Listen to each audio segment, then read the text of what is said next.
Hi, I'm Dana. And I'm Morgan. We're both the co-founders of FashionMetric.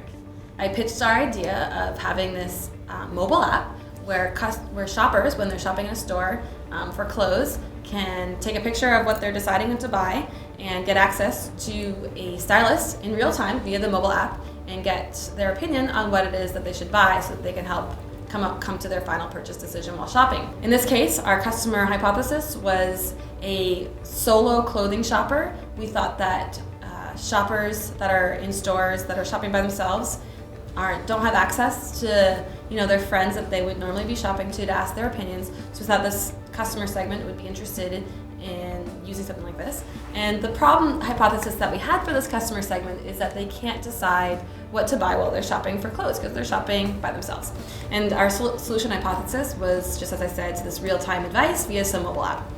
Our riskiest assumption was that this solo clothing shopper has a problem deciding what to buy when they're shopping by themselves.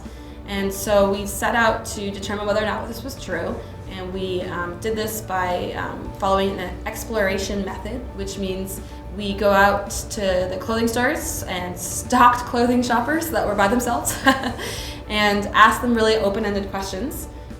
So the question we asked was, what's the biggest problem that you have when you're shopping for clothes?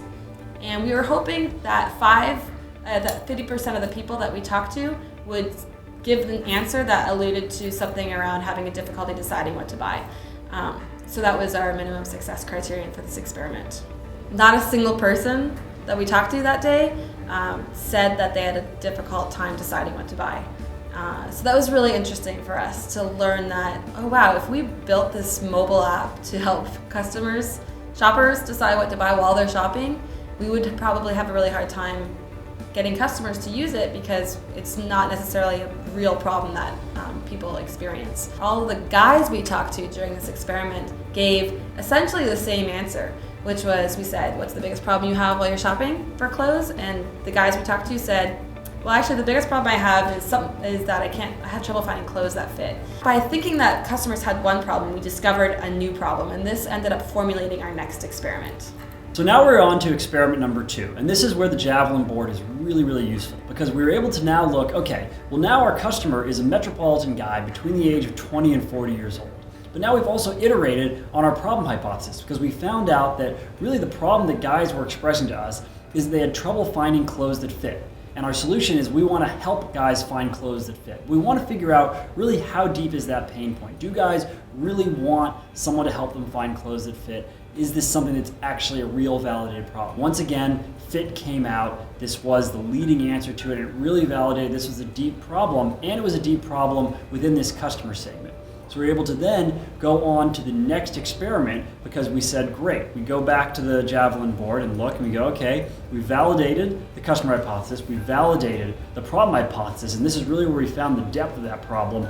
Now it's time to move on to the next experiment.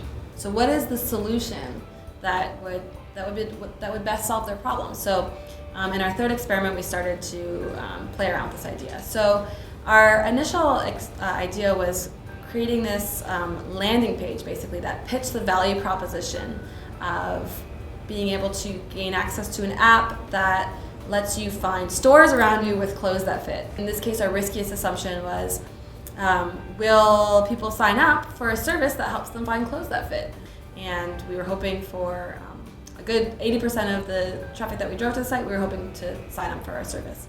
We had really successful sign-up percentage from this third experiment, and so we felt really good about the fact that this customer segment seems to exist that has this problem around finding clothes that fit, and some initial interest in that this segment of people would actually use a service or a product to help alleviate the pain point around finding clothes that fit. After Lean Startup Machine, we continued on and decided to do this company full time.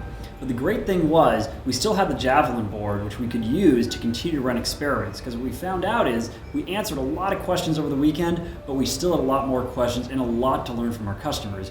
We know that customers have this problem with fit, and we found out they do want to solve it. But the question is, well, how many questions would they be willing to answer? Are customers actually comfortable answering these questions? Because if they're not, well, then we have a problem of our own. And so we were able to put that in and have the solution hypothesis initially be us actually calling them on the phone.